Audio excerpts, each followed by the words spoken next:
servicio de Dios. En el Peñán era servicio, en el Jesús es servicio y obediencia. Yo creo que no está muy bien colocado. Pásese para acá, hermano. 20 de febrero de 1992. Y usted también, sí, Iniciateca el grado de lector por el venerable maestro doctor de Flores Urbanas de Cuenca.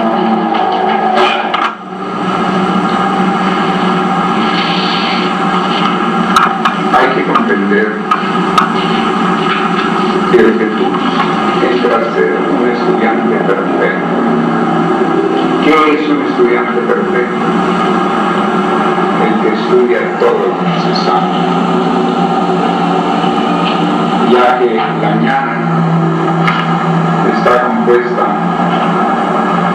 del conocimiento necesario, pero también del conocimiento innecesario. Por lo tanto, digamos que dentro de lo posible, el estudiante de iniciación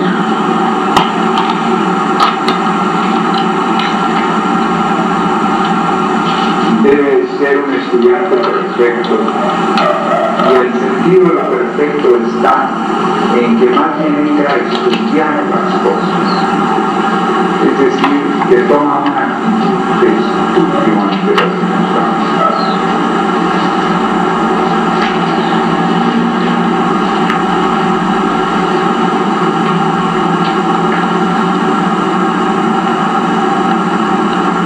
Y, en primer lugar, debe, como primera tarea, estudiar el gran arcano.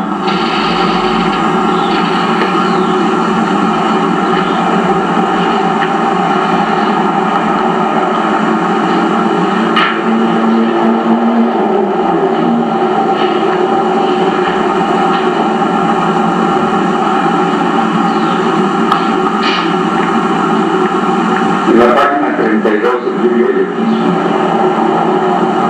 y en la página 337 de los grandes mensajes.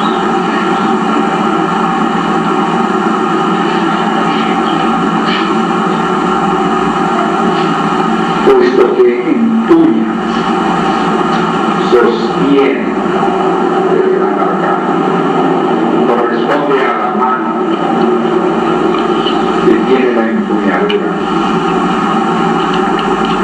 Si el servicio del Peñán es fundamental para nuestra obra, el de Dulce debe sostenerlo. En la iniciación mayor tenemos que estar muy claros de eso.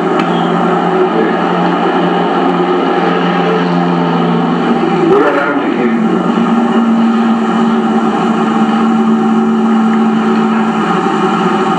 Había un recurso en Bogotá, que había sido presidente. Y en los momentos iniciales, cuando yo me estaba comunicando con Bogotá constantemente, telefónicamente, puesto que contábamos desde Buenos Aires con la posibilidad de 8 líneas constantes durante 6 horas diarias gratuitamente, que me comunicaban con los más diversos hermanos del continente durante 2 años y medio, y que alguna vez nos comunicamos a Cuenca, y también a Medellín, a Bogotá, a Perú, que representaba a la persona que se encargaba de eso, arriesgaba diariamente no solamente su trabajo, sino su libertad. Entonces yo las circunstancias en momentos altos, porque siempre estaba yo conforme en esa época de cómo se llevaba la defensa de la hermandad en Bogotá.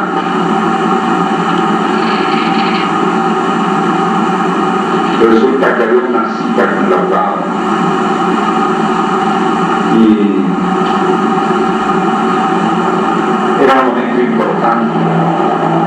Pedí que se me comunicara con el abogado, se me comunicó y me contestó la secretaria que todo estaba dispuesto para esa reunión, pero que un hermano acababa de hablar cancelando la reunión. Yo ya tenía noticia de varias despreocupaciones que toman varias cosas que quedaban en campo. Él era un presidente. Entonces, yo me comuniqué con él por el mismo medio. Le pregunté que por qué había cancelado eso, siendo que era un momento indispensable.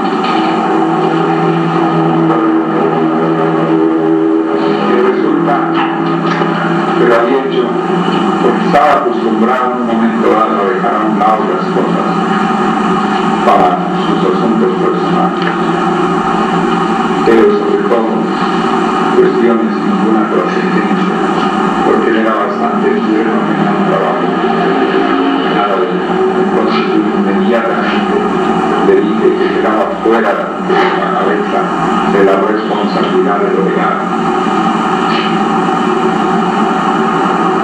Designó inmediatamente otro miembro y actualmente yo estoy muy lejos de recibirlo para el segundo grado.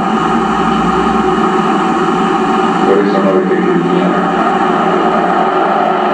¿Por qué? Porque el destino le había hecho cumplir con el gran arcano. Él sostenía en su mano la situación de Bogotá. Y si la soltaba, no estaba cumpliendo debidamente. Si no podía hacerlo, ¿por qué no lo manifestaba? De tal manera que con esto quiero significar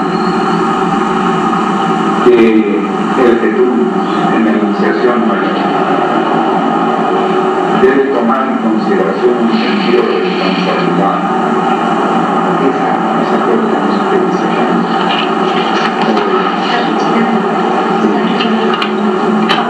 Bien. Entonces, yo no quiero con esto dar una imagen de Jesús. Es más bien de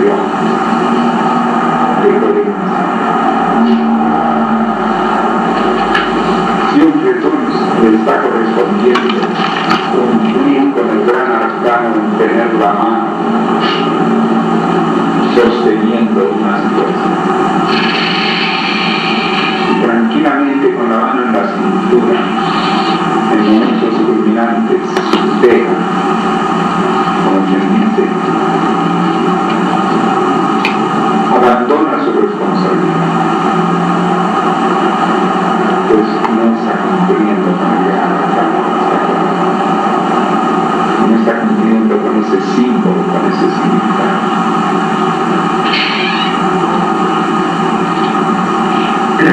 Entonces, con esto quiero significar que el Jesús engañe, por ejemplo, todos los hermanos que están siendo preparados para acá, de alguna manera han cumplido a plenitud, por lo menos los principios fundamentales de la conciencia de su alma.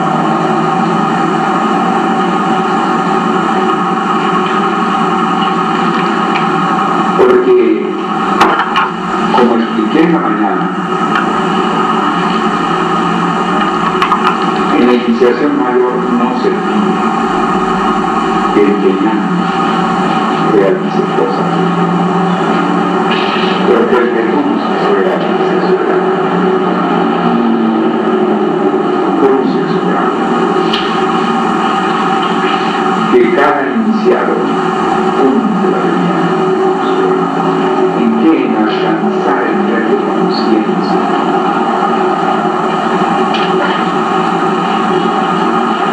Por lo tanto, la primera parte de la tarea es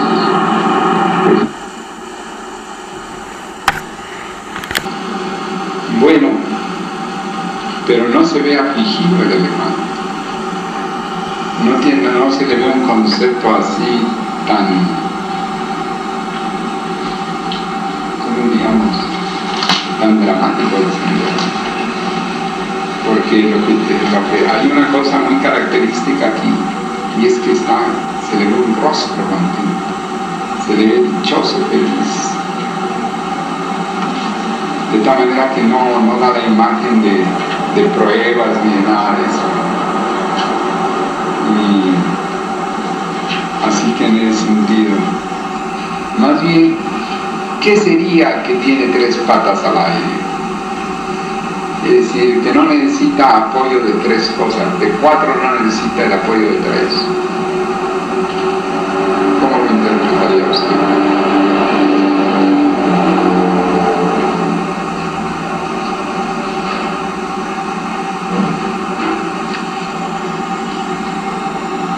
Porque se ve que no busca apoyos. Dice que importante. No busca apoyos. No busca poder asentar las 4 patas, sino que está feliz de contar con un solo apoyo. Quizás que a Jesús le basta tener solamente. Voy a platicar como referencia una de mis principales experiencias como de turnos en Bogotá. Yo encontré, di una primera conferencia en una sala que no recuerdo exactamente, era de una institución cultural. Y resulta que allá asistió un bogotano de nombre Richard E., que probablemente era una de las personas más acomodadas de Bogotá, porque su negocio era nada menos que de aviones. Y tenía stock de aviones, tenía existencia de aviones. Entonces, parece que en esa conferencia él estuvo muy receptivo, se sintió muy impresionado. Se acercó y me preguntó acerca de la literatura. El maestro me acababa de enviar su literatura. Yo vivía en un sótano, ¿recuerdan ustedes esa parte del reajustamiento? Yo me había quedado en un sótano. Y entonces me dice, no se preocupe usted, vamos a editar toda la obra del maestro. Mañana nos vemos en la imprenta Lumbre para que yo lo recomiende a usted con el dueño y yo financio eso. Para esto yo estaba comenzando en cierto modo la traducción de los grandes mensajes. Tenía muy pocas páginas adelantadas. Las había enviado al sublime maestro. Y entonces, primer apoyo que me faltaba, tener la literatura lista, se la acaba de recibir.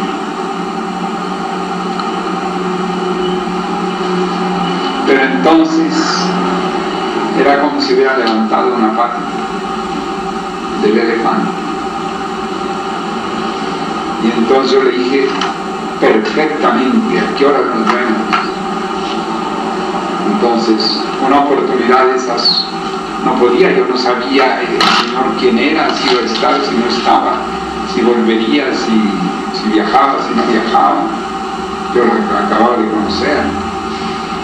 Así es que yo estuve en la imprenta Lumbre ahí de la calle 17, entre la media calle antes de la séptima. Y me presenté, en efecto, me presentó al señor Posner, a su esposa, que era una poetisa muy delicada y que iba a ser la que me iba a salvar. iba a ser el único punto de apoyo.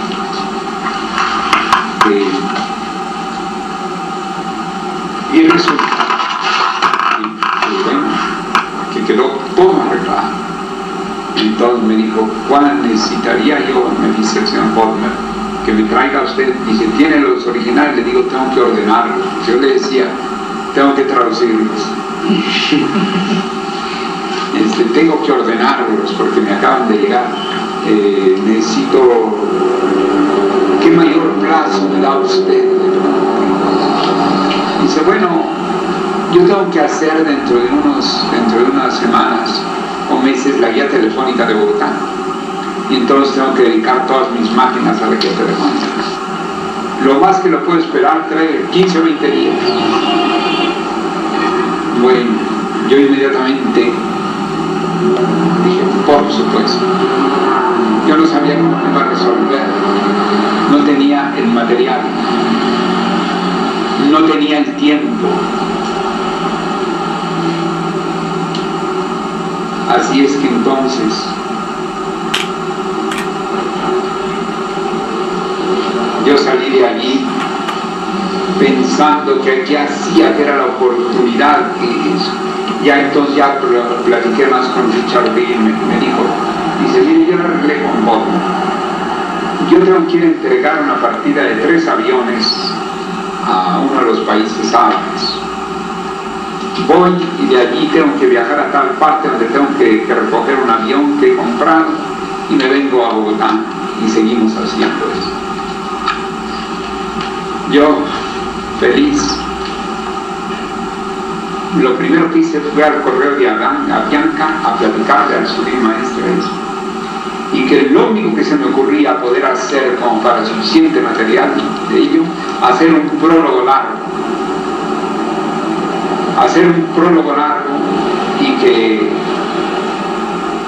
Y que yo lo terminaría con la mayor rapidez, se lo enviaría a él. Él quitaría todas las partes que creyera convenientes si le parecía, y que inmediatamente iba a proceder de día y de noche a estar traduciendo. Entonces yo me puse inmediatamente en lo que me contestaba el sublime maestre a escribir. Yo recuerdo que estuve en ese sótano. Para esto casi no había luz, tenía que subir al comedor de la casa, en fin, careciendo de lugar, no tenía máquina de escribir, no tenía más que la literatura del maestro Estilados. A mí me parece que aquí, en ese momento, pero aguarda, termino como a los 4 días o 3 días el prólogo, se lo envió al sublime maestro. Y mientras tanto, pensé, sería muy conveniente que yo me asesorara de catedráticos, de personas que me ayuden al francés.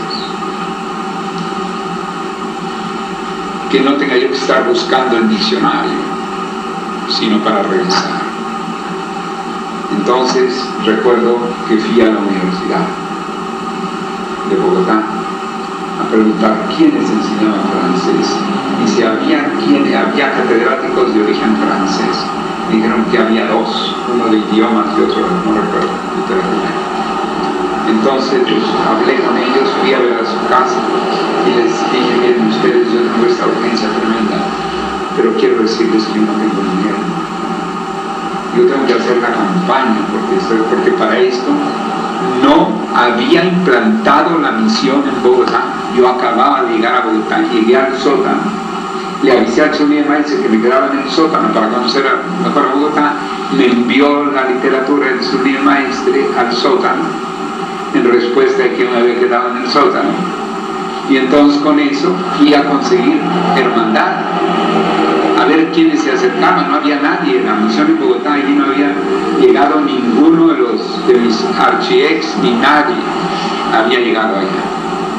Así es que entonces yo no tenía más que la asistencia de Dios. Entonces había que, yo les dije, yo llegué y me les presenté, les dije, miren, yo no tengo nada aquí, tengo todo, porque está la literatura del maestro, y si ustedes me ayudan, yo voy a dar conferencias, yo voy a acercar personas y me voy a dedicar, díganme ustedes en qué me pueden fijar cuota. Entonces, una de la esposa de él, que eran esposos, también vibró bastante. Dice, no se preocupe, nosotros vamos a comenzar el trabajo con usted, nosotros le basamos y usted nos corrige porque nosotros no tenemos el castellano que usted tiene. Digo, no se preocupe, el castellano yo lo tengo. Entonces, yo conocí el francés, pero yo necesitaba auxiliarme en enciclopedias, entonces era una pérdida de tiempo tremenda, eran 20 días en que yo tenía que llevar algo. Así es que, bueno, ¿para qué decirles que a los 20 días, por supuesto, el sublime maestro me contestó inmediatamente?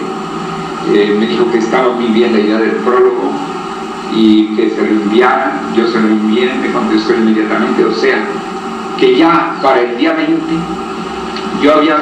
ya estaba yo enviando páginas al sublime maestre para que entregarlas, y ya entregué ya el prólogo autorizado por el sublime maestro. Le dije, mire, usted traigo el prólogo para su primer trabajo de máquina.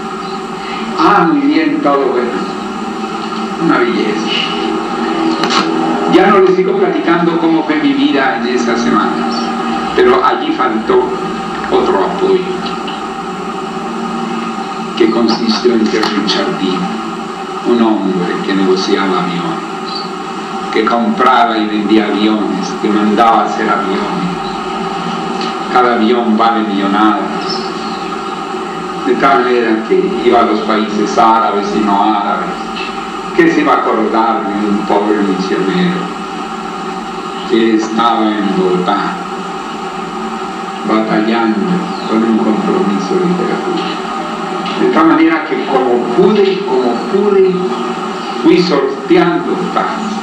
Toma asiento. Bienvenida. Puedes sentarte. Mira, allá hay un huequito junto a la hermana arquitecto.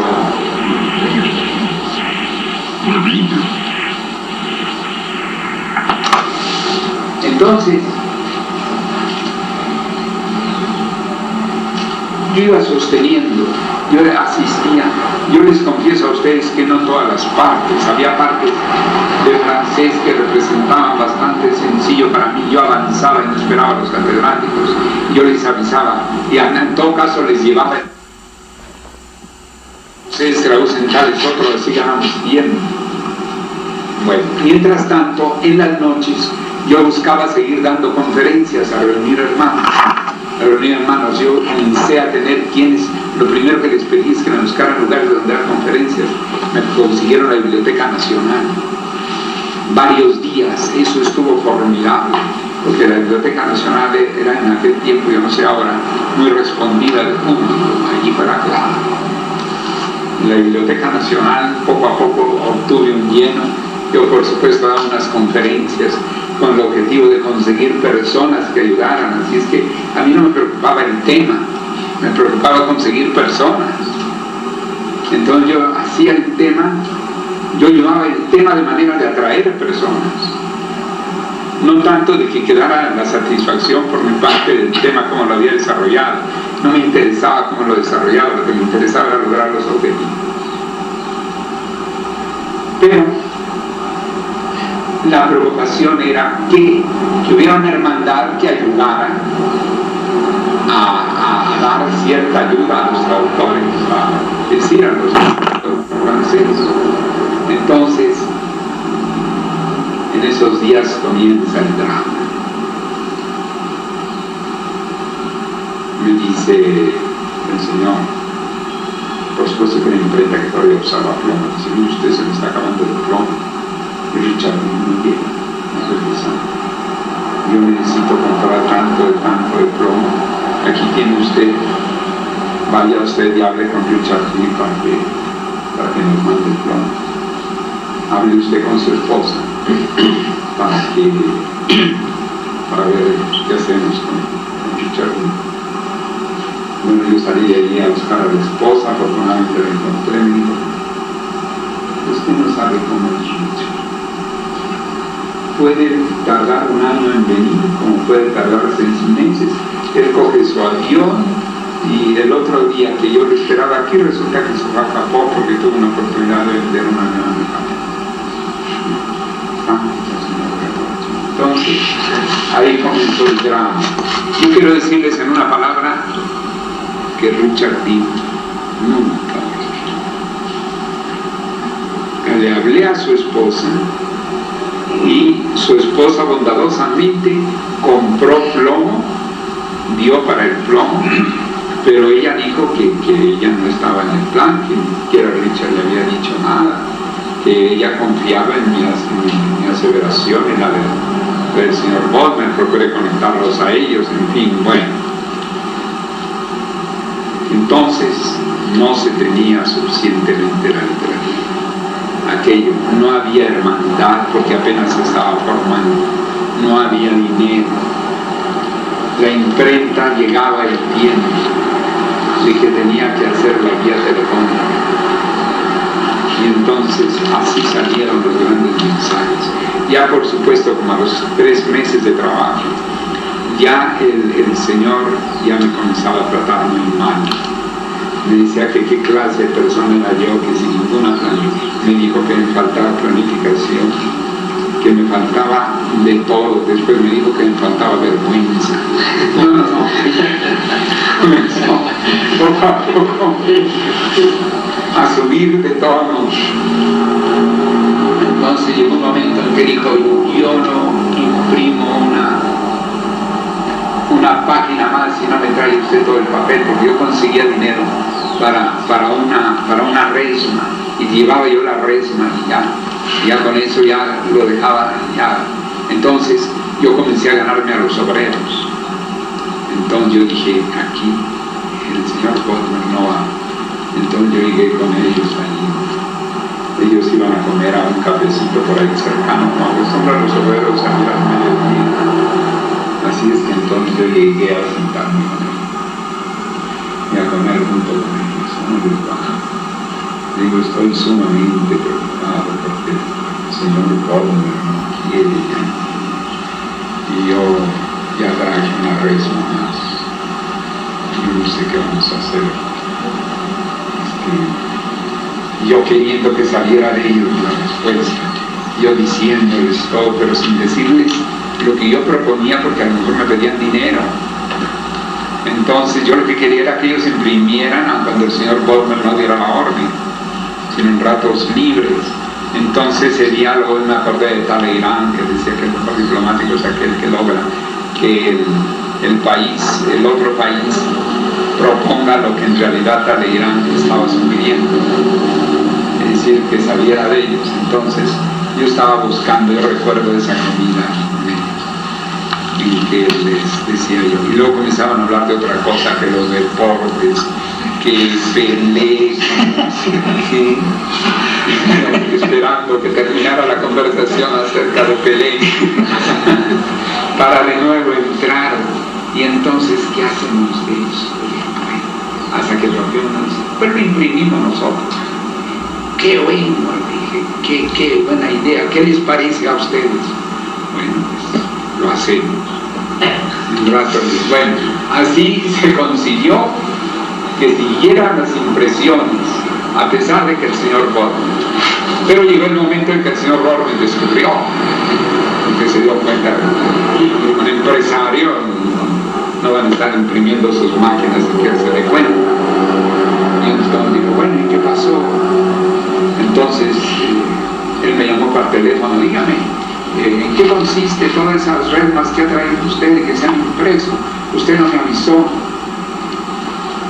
Dije, es que no estaba usted cuando yo fui. Yo por supuesto que por haber no estaba. Es que no estaba usted y como tengo tanta confianza con usted, pues entonces, ¿qué confianza? Hasta que entonces, ya para no hacer muy largo, llegó el momento en que yo recuerdo que una vez ya me había dicho palabras fuertes. Me decía, ¿qué cree usted que yo soy su? Y me decía por ahí una palabra descompuesta.